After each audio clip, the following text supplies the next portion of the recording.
Hello. First, let me briefly introduce myself. I live in Vancouver, Canada. Currently, I work at a non-profit organization called Here and Now Community Society, which helps people with developmental disabilities. Here and Now Community Society was officially registered with the BC provincial government and the federal government in 2012. The main activities include planning and supporting the future of people with developmental disabilities, providing various information, and starting with counseling for parents.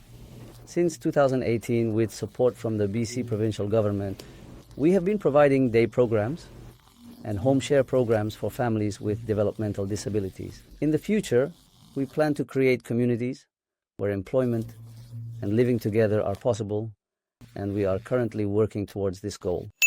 Yes, to briefly explain how I came to help families with developmental disabilities, I will share a bit of my personal story. I studied in the United States, and during that time, my second child was born in 1995. So in 1998, we returned to Korea when our child was 3 years old. We sent our child to a daycare, and about a week later, we were told by the daycare that our child was not getting along well with other children. Wondering what was going on, we consulted a doctor. Initially, we were told that our child had issues with attachment. So my wife was actually shocked once more upon hearing this. She had taken such great care of our child, but being told that there was an issue with attachment was like experiencing the pain twice. After hearing that, it was the first time we encountered such information. And later, when we came across the term autism, I started researching and learning more about it.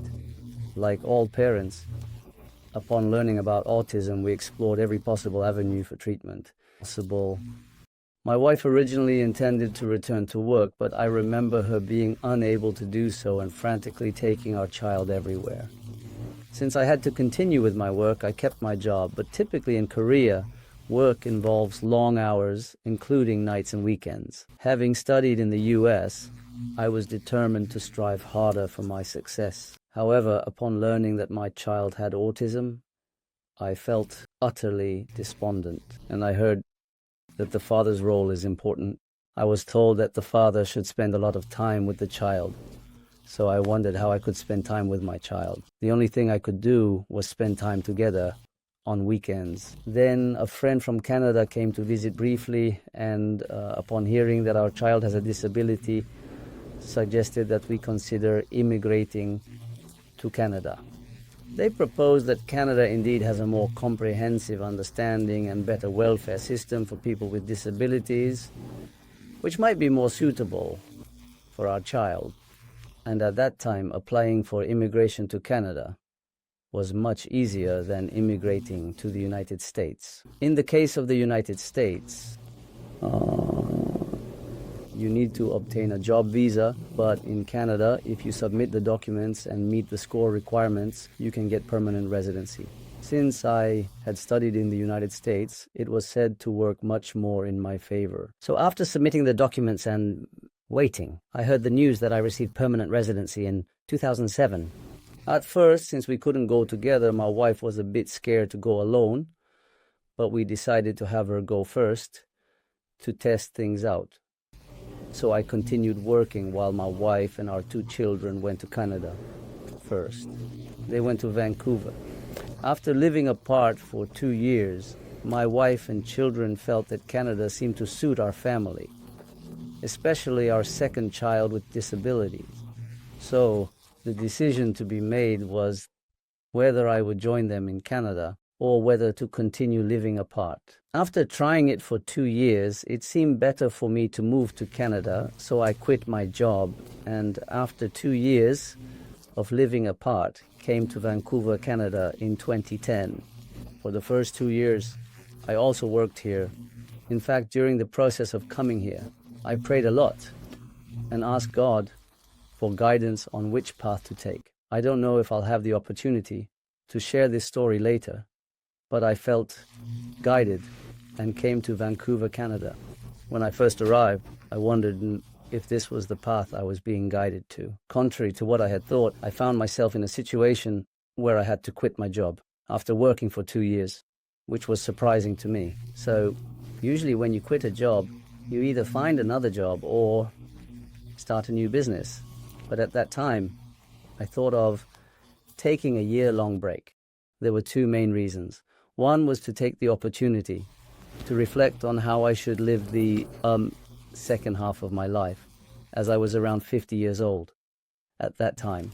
The other reason was that my child was about 15 years old in the 10th grade. So since my child would be graduating in 2 years, I wanted to prepare for their adult life after graduation. With these two purposes in mind, I decided to take about a year off as a break. I'll talk about the religious aspect if there's another opportunity later. But regarding my child, I spent about 6 months gathering information and visiting necessary institutions. I realized that a lot of information was needed. In Canada, it is difficult to receive various government support programs without knowing the information. So, information is extremely important. And as I searched for it, I found that there are indeed many support systems and benefits available. Additionally, there were a lot of non-profit organizations working in this field. I visited all the necessary institutions and made future plans for my child, which took about 6 months. One of the organizations I encountered during that process is called PLAN. PLAN is an organization that was established approximately 33 years ago, precisely, and its motto is, "Who will take care of our child after the parents pass away?" It is stated that the organization was created to answer this question. In fact, I had the same thought when I first heard in 1998 that my child had autism. I thought, it's fine while I'm alive, but what will happen to my child after I die?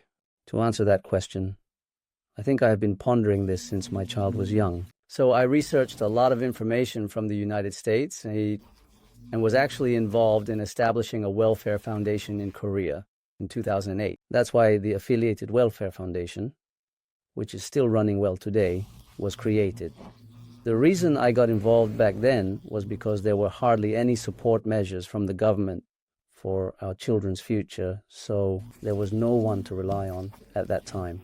So I thought that we as parents needed to come together and prepare something, which led me to create gatherings with many fathers from my church to prepare for our children's future, even in Korea. Then, in 2010, I came to Canada, but the question still remained. When I saw an organization that claimed to have answers to that question, I became very interested. So I immediately contacted the organization and had a detailed conversation. When I heard about what they do, there are mainly two things. One is preparing a future plan so that our child can live happily even after the parents pass away. The other is that relationships are extremely important, and after the parents die, one cannot live without relationships. So, let's create relationships that can care for and support our child, even after the parents have passed away. These two things were the core tasks. I was so impressed with this purpose that I proposed to apply this model to the Korean community in Vancouver. So they enthusiastically and without hesitation agreed to support us, and we started this work collaboratively together. Their extensive role was to share their expertise with us, and our role was to apply that expertise to our parents.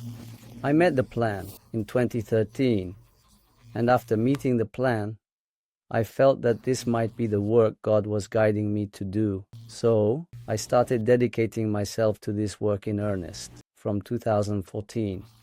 The first thing I did was to translate various information related to the Canadian welfare system into Korean.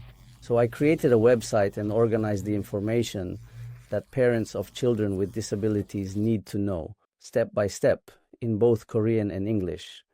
If you look at our website, there is a menu called Information Provision. When you enter there, it provides a Q&A format covering everything from the initial signs to diagnosis, what preparations are needed before entering school, what support is required after entering school, and how to prepare for adulthood after graduating from high school. I have created a simple website and posted it there. However, just having a website doesn't attract many viewers. And even if people are aware of it, not many actually delve into it in detail. So we started seminars from 2015, began offering consultations, and also initiated workshops. But as we continued with those, we realized there were limitations because only the people who attended the seminars or workshops would get that information. Also, when providing personal consultations over the phone, we found ourselves repeating the same things. So realizing these limitations, the next step I took was translating a book. So thus, the book I translated is the one you see on the left, called Safe and Secure. This book was written by Al Etmansky, the person who founded the organization called Plan, which I mentioned earlier. The main content of the book is organized into 7 steps on what parents of children with disabilities need to prepare for to ensure their child can live happily even after they have passed away. So after reading that book and finding it very helpful, I thought it would be great to translate it into Korean and share it with our parents. That's how I started the project, and I changed the title to A Happy Life, which you can see on the right. The original title of the book is now Safe and Secure, but the first title was A Good Life. So when translating it into Korean, it would be something like A Good Life. But I thought A Happy Life would be a more appropriate expression. Therefore, I translated the book as A Happy Life and published it in Korea. Some copies were sold in Korea, and we brought some to Vancouver, Canada, to distribute for free to our parents. This became the reason for me to start helping families with disabilities. As a result, more and more requests started coming in. When our children become adults, they are usually sent to a place called an agency in Canada. The government provides funding, and these agencies are institutions that manage various government-supported programs such as day programs or home shares. They go to these agencies which primarily provide support in English. As a result, there were many requests from parents asking if we could offer day programs or home shares for Korean children with disabilities. In response, we applied for government support and obtained agency status in 2017. So, in August 2018, we started with the first 2 participants in the day program, and now we have 21. These are Korean children participating in the day program. And 10 families are involved in the home share program. We will have an opportunity to explain more about the day program and home share in detail later. And recently, we were able to purchase a community center, which is a significant milestone for us, allowing us to support our friends and community members in a much better and more conducive environment. We have a comprehensive vision to engage in various employment opportunities and social enterprises in the future, aiming to create sustainable growth and positive impact. This narrative is about how I came into this field, the passion that drives me, and what specific work I am currently doing to make a difference. Now, to explain why I started YouTube, as I mentioned earlier, even though I created a website, conducted individual consultations, and published books to distribute, people actually don't read them all in great detail and with full attention to every aspect. And there are still questions to a much wider audience. There are so many things that can't be fully covered in books or on the website, because I have met and consulted with many parents and have seen various cases. So whenever I held seminars, some parents suggested that it would be nice to have these recorded on video. Also, after discussing things in seminars that I couldn't cover during individual consultations, those insights tend to just disappear from that moment. So recently, by leaving content on YouTube, I can talk about things I haven't been able to before. Plus, since I won't be around forever and can't keep holding seminars indefinitely, by sharing my various experiences, information, and knowledge, it can benefit not only families in Vancouver, but also those in other parts of Canada. In fact, I often receive inquiries from places like Toronto, and sometimes I actually receive inquiries from Korea as well, as the work we are doing becomes known. Moreover, since the framework of what we are doing can be applied similarly, not only in Canada, but also in the US, Europe, or any other country, I thought it wouldn't be a bad idea to leave these discussions behind, so I decided to start. To add one more reason, when I shoot this video, I have to edit it. So I've heard that editing takes a lot of time and is something that needs to be done repeatedly. But one of the things we want to do is create jobs where people with disabilities can work, because it's actually not easy for them to enter a typical workplace. So among our kids, there are those who are interested in IT or media, and some who are talented. So we thought it would be good to assign them the task of editing YouTube videos. 3 of them have started, and after shooting the YouTube video, they will handle the editing before it is uploaded. So there is another reason related to employing people with disabilities. I named the channel Happy Life, and as you can see, I also created that book titled Happy Life. In fact, when we talk about a happy life or happiness, it's not easy for people with disabilities or their families to associate with the word happiness. The first words that usually come to mind are despair, or thoughts like my life is ruined, or resentment, which makes happiness feel very distant. Nevertheless, we believe that our children or family members with disabilities can also enjoy an ordinary life. So it's not that we're always happy or that life is always joyful, but rather that our children with disabilities can enjoy happiness in everyday life just like their typical A peers. And because children with disabilities cannot navigate these things on their own, ultimately parents have to help them. As parents help, there are indeed many difficult challenges, and it is truly not an easy task. There are many challenges that make it difficult to manage one's own emotions. But despite that, through the various things I will share in the future, if we prepare well for our children, they too can be happy, and our families can enjoy everyday life. In that sense, I named the channel Happy Life. Of course, it is not an easy task. It is a lifelong journey, and there will be moments of despair along the way. However, if we can healthily acknowledge our children's disabilities, and if our children with disabilities can also recognize their own limitations, and find what they can do within those, then they can certainly lead an everyday life. It is in this sense that we named our channel. Now, I will briefly explain what kind of content we will mainly cover on this channel in the future. Before starting this channel, I also checked out what kind of content was available on other YouTube channels for children with autism or developmental disabilities. I found that many experts mainly introduced professional opinions on the signs or symptoms of autism and how to treat it. And there were also contents uploaded by parents about raising their children. Yes, there was a lot of very good content.